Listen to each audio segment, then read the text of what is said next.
हे 9वी मराठी मीडियमचं पुस्तक आहे आणि ह्याच्यामधला एक शब्द आहे द्रवणांक. हां, द्रवणांकचा अर्थ किती जणांना माहिती आहे सांगा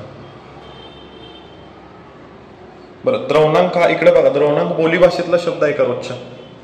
आहे का नाही? रोज ऐकतोय का द्रवणांक हा शब्द आपण? नाही.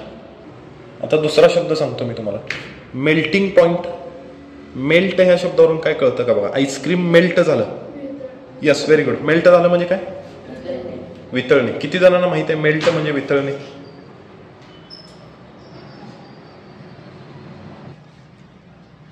तर इंग्लिश मीडियमच्या बुकमध्ये याच द्रवणांकला शब्द दिलेला आहे मेल्टिंग पॉइंट. मराठी मीडियमचे जे शब्द आहेत ते बोली भाषेशी रिलेटेड नाही आहेत.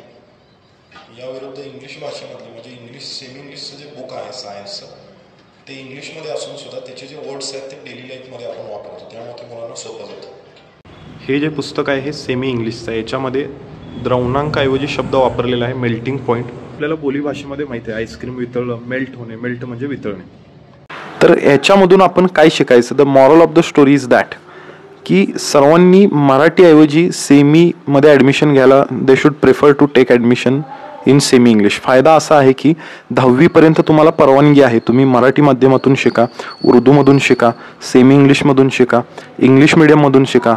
हे सगळे झाले स्टेट बोर्डचे किंवा CBSE असो. But when you enter the 11th and go for science, जेव्हा 11वी सायन्सला जाता, इथून पुढचं शिक्षण सगळं हे इंग्लिशमधूनच आहे. त्यामुळे तिथं तुम्हाला इंग्लिशची सवय असणं महत्त्वाचं आहे. आता ह्या 10वीपर्यंत ह्या मुलांना द्रवणांक वगैरे अशा शब्दांची ज्या सवय आहे, 11वी सायन्सला गेल्यानंतर तिथं हा मेल्टिंग पॉईंट शब्द येणार, तेव्हा ती मुलं गोंधळून जाणार आणि तो टर्निंग पॉईंट असणार. कारण 11वी आणि 12वी याच्यावरती JEE, नीट, CET ह्या परीक्षा आहेत. 10वीपर्यंत अशा परीक्षा नाही आहेत. त्यामुळं आज ना उद्या तुम्हाला इंग्लिशमध्ये उडी मारायचीच आहे. आत्ता तुम्ही सेमीमध्ये घ्या स्वइच्छेनं, किंवा 11वी सायन्सला गेल्यानंतर मजबूरन तुम्हाला जावंच लागेल तिकडं. त्यामुळे आत्ता घेतलं तर आत्ता you will have to face little bit difficulties, but तुम्हाला सवय होईल त्याची, थोडासा त्रास होऊन, आणि 11वीपर्यंत जाऊपर्यंत तुम्हाला अगदी कम्फर्टेबल होईल ते शब्द वगैरे. आता मराठी आणि सेमी याच्यात काय फरक असतो? मराठी माध्यम आणि सेमी माध्यम याच्यामध्ये 2च विषयांचा फरक असतो. विज्ञान आणि गणित हे 2 विषय मराठी माध्यमला मराठीमधून असतात आणि सेमी इंग्लिश किंवा इंग्लिश मिडियमला हे इंग्लिशमधून असतात. आता गणिताचा जर आपण विचार केला तर गणित हा विषय याच्यामध्ये आकडेच असतात. मराठी माध्यमच्या गणिताच्या पुस्तकामध्ये आणि इंग्लिश मिडियमच्या गणिताच्या पुस्तकामध्ये आकडे हे इंग्लिशमधूनच असतात, मराठीतून नसतात. आणि गणितामध्ये वाक्याचा वापर कमीच होतो.